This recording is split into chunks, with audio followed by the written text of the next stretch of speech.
For me, I'd been there a few times, and every time I'd been, I was like, what is going on here? This is insane. You see the people still reeling from the shock of globalization in Detroit.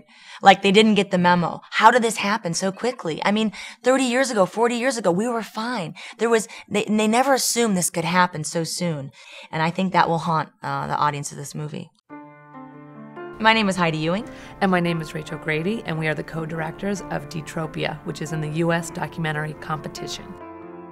Detropia is a result of 2 years on the ground in Detroit, which is actually my hometown, and it's looking at a city in absolute crises.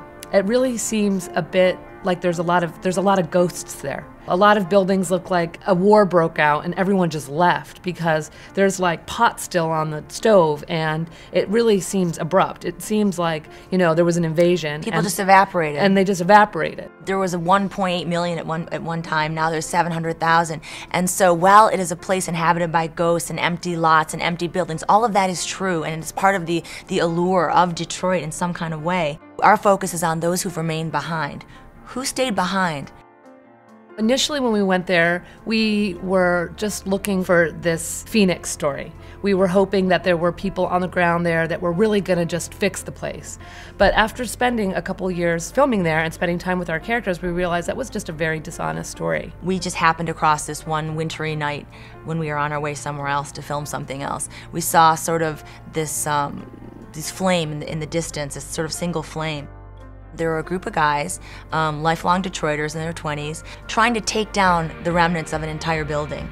It turned out it was a former Cadillac repair shop, and they were loading the scrap metal up on this van. And this is what these guys do every day. And there are thousands of them doing this, not only in Detroit, in all of the post-industrial cities in this country.